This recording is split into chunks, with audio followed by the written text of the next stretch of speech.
Alright, this video is a guidance video. I'm going to talk about how to help yourself and help other people raise their consciousness, wake up, so to speak, and how to the steps that I take, the steps that I took this year to realize who I am, what I've got to do, what's going on. Obviously, with the whole 2020, what a year, what a mad year. You name it, we've had it.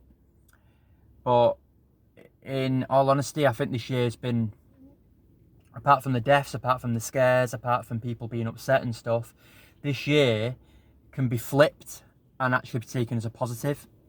And this is what I did to sort of help myself this year.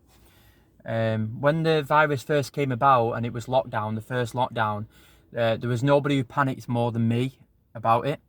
But I must admit, the worst thing about it all was the anxiety. The anxiety of getting the virus and something seriously bad happening to me, especially with having bad lungs, having asthma and stuff. The anxiety was high. The anxiety was bad when the virus first come out. But I sort of, after a couple of weeks, it sort of died down a bit, the anxiety, and then I sort of was guided myself to this guy. I won't mention his name, but this guy on Instagram, he's very, very good. He's helped me no end. He probably doesn't even know it, but this guy on Instagram, a really, really good guy,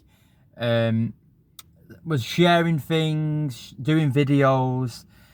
And then it almost sort of spoken to me. I felt like it was a sign for me.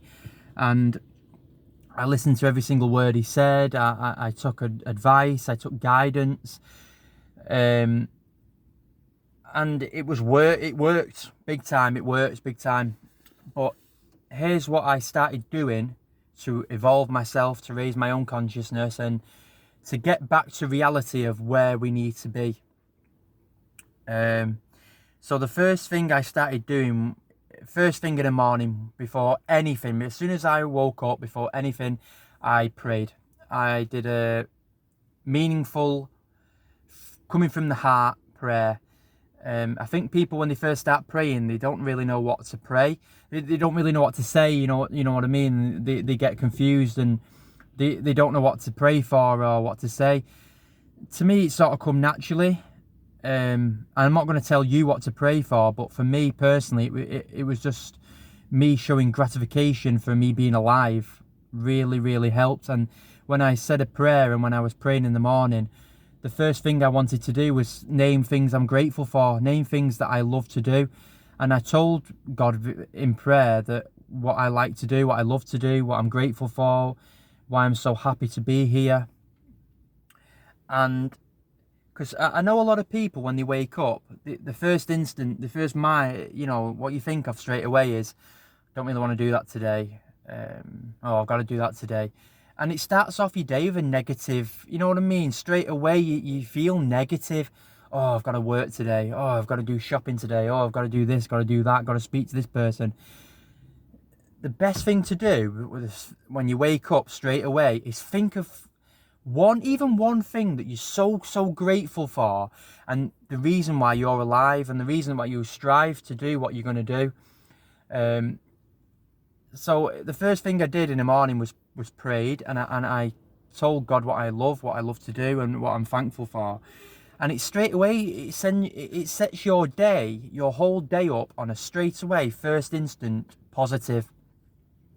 Positivity is the name of the game, I think, for this life. You've got to be positive. If not, the world will eat you up and swallow you out. Honestly, you've got to be positive in this life. So yeah, the first thing I did was prayed. The second thing I started to do in lockdown was yoga. But I started off with yoga and stretching, and I still do that now, especially stretching. Because I feel like when you stretch, you sort of like, you're getting the energies flowing in a weird way. You're getting your energies flowing in a way of You're not just stood still, you're not just sat still, you're stretching everything out and you're opening yourself up for positivity. So what I started off with stretching / yoga, and I still do stretching now every day. I try to do it every day even if I don't train, but meditation has taken over that. So I meditate 2 to 3 times a day. And I know that sounds crazy because some people are going to go, where am I fitting this time in? How have I got the time to do 2 to 3 times a day meditation? I have got a busy lifestyle as well. I still fit it in. Trust me, when you want it enough and you set a goal and you stick to it, you do it. Trust me, you find that 10 minutes, you find that half an hour, whatever it takes. You find, by any means possible, you'll find it. So praying, meditating, and then that really helped me meditating. I was a very stressful person before. I used to think of all the negative things that could happen, and then I'd manifest the negativity into my life. So I'd be thinking negative, and next minute it would happen because I'm thinking it, I'm manifesting negativity. Completely change that altogether and start thinking positively.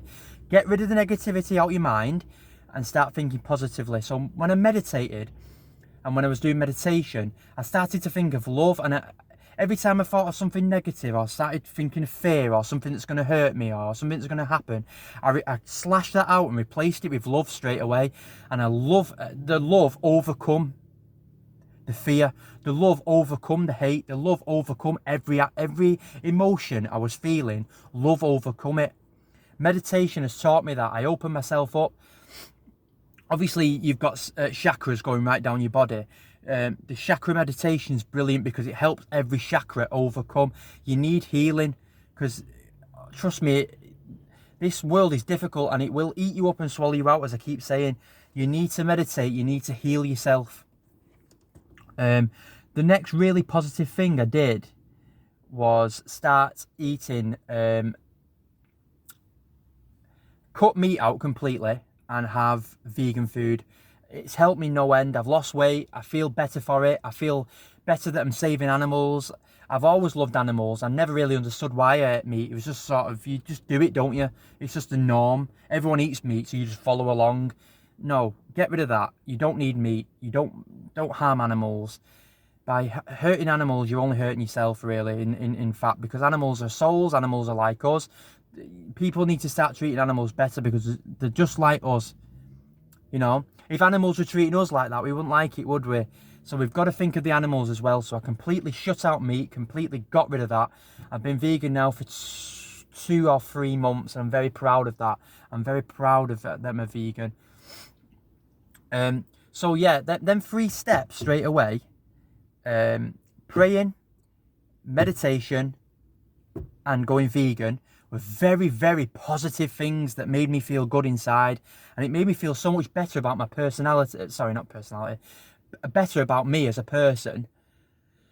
And then I already did things that I love, like training, going for walks, I don't really go for jogs, go for more walks, but going out in nature, listen to music, do things that make you feel good inside and positive. So training was a good one for me. Getting the endorphins out, getting the endorphins going. Music's always been big for me. Making people feel special and making people feel loved and making people feel better, putting a smile on people's face. All them little steps, they make you feel better. And then, because what you do, you start to realise it, because say if there's an argument going on around you and it's making you feel negative, or someone's having a go at you, or someone's questioning you, 2 months ago, you'd snap and you'd fight back and you'd argue back. But honestly, when you overcome that emotion of hate and negativity, you take a step back before you even react. And you think, right, how can I make the situation better? And before you know it, before you've even reacted or argued back, you've sorted it. The problem's solved. I'm so more relaxed and chilled out now. It's brilliant. I love feeling relaxed now. I love feeling chilled.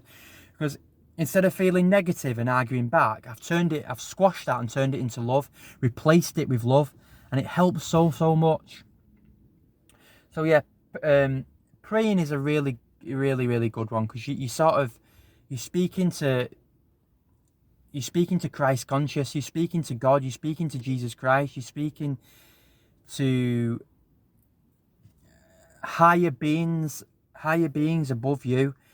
You're setting yourself, you're raising your vibration, you're raising your energy to speak to higher source.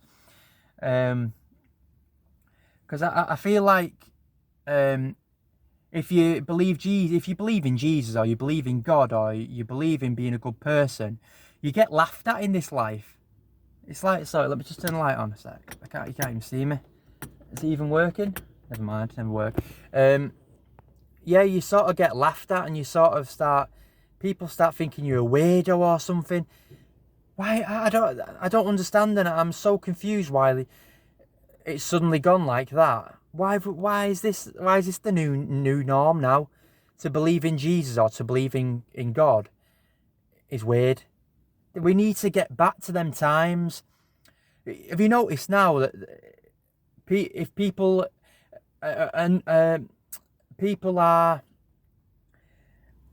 sort of treat women bad or argue or look cool, it's cool now? It's not. Believing in God is the way to go. You need to stop thinking that being bad is good or being bad is cool. It's not. The new norm is not the norm. The norm is believing in good. The norm is believing in Jesus. The norm is believing in God and being a good person and being loving. That's all I can say, guys. I really want to help people, and I just hope I am with these videos. Thanks for listening, guys.